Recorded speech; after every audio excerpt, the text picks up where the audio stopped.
क्या आपको पता है कि आज अमेरिका और इजराइल जैसी सुपर पावर्स के पसीने क्यों छूट रहे हैं? उनके पास दुनिया के सबसे खतरनाक हथियार हैं, फाइटर जेट्स हैं, मिसाइलें हैं। फिर भी वो बेबस क्यों हैं? क्योंकि इस जंग में मुसलमानों ने किसी एटम बम का नहीं बल्कि अल्लाह की बनाई एक ऐसी समुद्री सुरंग का इस्तेमाल किया है जिसने रातों रात पूरी दुनिया के गुरूर का गला घोट कर रख दिया है। खत्म हो गया। आखिर कैसे पानी के एक छोटे से रास्ते ने दुनिया के सबसे बड़े अहंकार को घुटनों पर ला दिया? आइए जानते हैं हक और बातिल की इस सबसे खौफनाक जंग की कहानी। अहंकार। जब इंसान के पास ताकत आ जाती है, हम पूरी दुनिया पर राज करेंगे, तो उसे लगता है कि वो पूरी दुनिया पर राज कर सकता है। अमेरिका और इजराइल को भी यही गुरूर था। उन्हें लगा कि वो मुसलमानों की ज़मीन पर हमले करेंगे,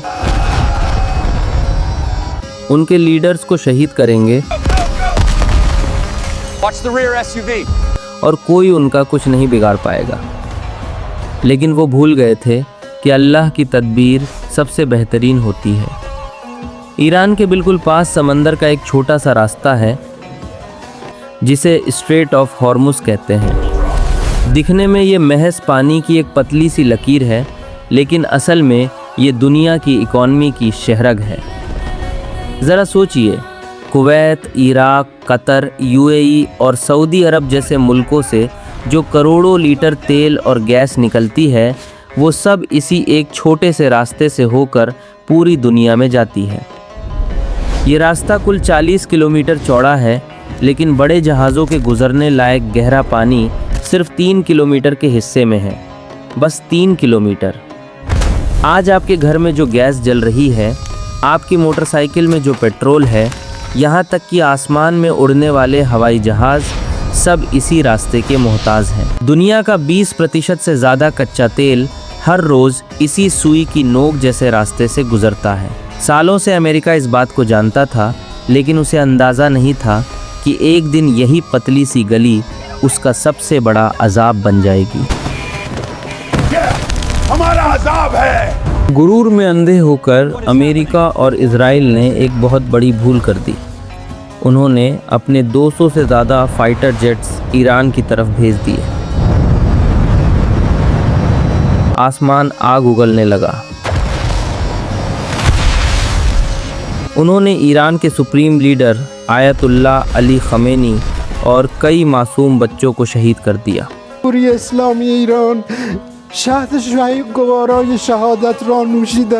दुश्मनों को लगा कि अपने रहनुमा को खोकर मुसलमान डर जाएंगे, टूट जाएंगे और सरेंडर कर देंगे।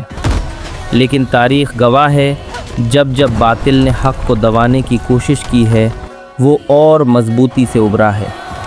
शहादत का गम ज़रूर था, लेकिन ईरान के नए लीडर ने ऐलान कर दिया, हम एक एक कतरे का हिसाब लेंगे।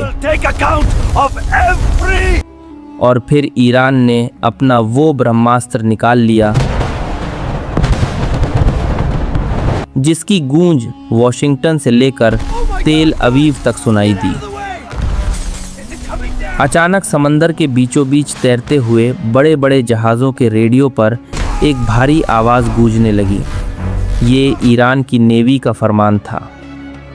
आज के बाद इस स्ट्रेट ऑफ हॉर्मुज से दुश्मनों की एक भी कश्ती नहीं गुजरेगी। ये कोई नई बात नहीं थी।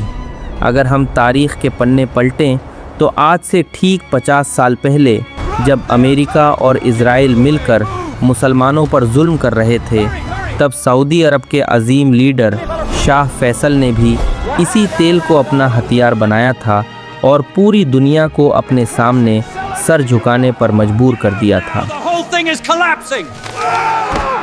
दुश्मनों ने अतीत में भी चालें चली थीं।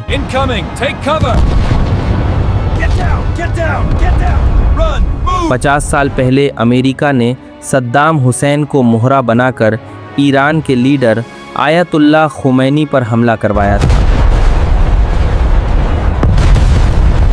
अमेरिका चाहता था कि खुमैनी गुस्से में आकर स्ट्रेट ऑफ हॉर्मुज बंद कर दें ताकि अमेरिका को ईरान पर सीधा हमला करने का बहाना मिल जाए। लेकिन खुमैनी की समझदारी और सब्र ने अमेरिका के उस मास्टर प्लान को मिट्टी में मिला दिया था।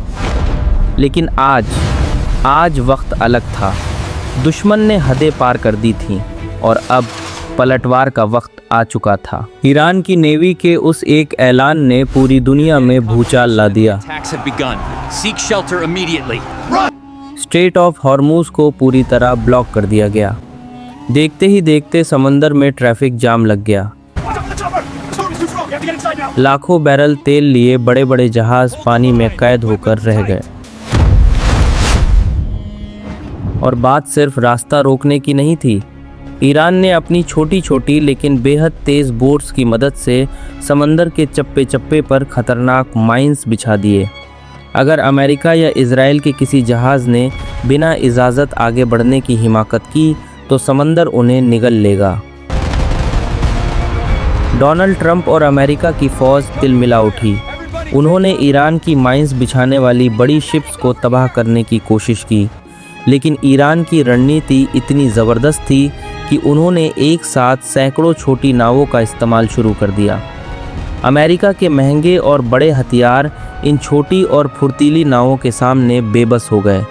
अब शुरू हुई दुनिया भर में तबाही की असली लहर। चूंकि तेल रुक गया था, इसलिए दुनिया की सांसें उखड़ने लगीं। जहाज़ों को अब अफ्रीका का पूरा चक्कर लगाकर जाना पड़ रहा था, जिससे खर्चा 50% बढ़ गया और 20 दिन का अतिरिक्त समय लगने लगा। वियतनाम में पेट्रोल ख़त्म होने लगा और सरकार ने लोगों को घरों में कैद रहने का हुक्म दे दिया।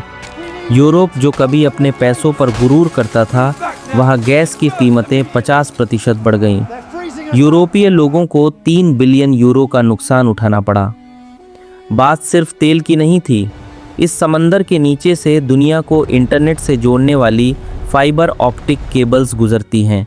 अगर जंग बढ़ी तो आधी दुनिया का इंटरनेट और बैंकिंग सिस्टम 1 सेकंड में ठप हो जाएगा। चीज़ें यहाँ तक बिगड़ गईं कि तेल से बनने वाले केमिकल जैसे सल्फर की कमी हो गई। इसके बिना तांबा और कोबाल्ट जैसी धातुएं नहीं निकल सकती। नतीजा, दुनिया भर में मोबाइल, कंप्यूटर और गाड़ियाँ बनाने वाली फैक्ट्रियों पर ताले लटकने की नौबत आ गई। खेतों में डालने वाला खाद फर्टिलाइज़र बनना बंद हो गया, जिससे दुनिया भुखमरी की कगार पर पहुंच गई। भारत में भी रेस्टोरेंट्स बंद होने लगे क्योंकि गैस सिलेंडरों की सप्लाई रुक गई और कीमतें आसमान छूने लगीं। वो अमेरिका जो कल तक धमकियां दे रहा था, आज खुद डैमेज कंट्रोल में लग गया है। दुनिया भर के मुल्क त्राही त्राही कर रहे हैं। Move it, they're right behind us. Grab everything you can, quick! Trump जो सीना ठोक कर कहते थे कि वो ईरान को मिटा देंगे, आज खुद उनकी इकोनॉमी के परखच्चे उड़ रहे हैं। लेकिन ईरान का स्टैंड एकदम साफ है। उन्होंने दुनिया को बता दिया है कि जब तक अमेरिका और इजराइल के मुल्कों से उनके एम्बेसडर्स को बाहर नहीं निकाला जाता और जब तक शहादत का पूरा बदला नहीं ले लिया जाता, ये रास्ता नहीं खुलेगा। कोई सीज़फायर नहीं होगा, कोई समझौता नहीं होगा। आज वो ईरान जिसके लीडर्स को मार दिया गया था, वो अकेले पूरी दुनिया की इकोनॉमी की चाबी अपनी मुट्ठी में दबाए बैठा है। Subscribe, thank you.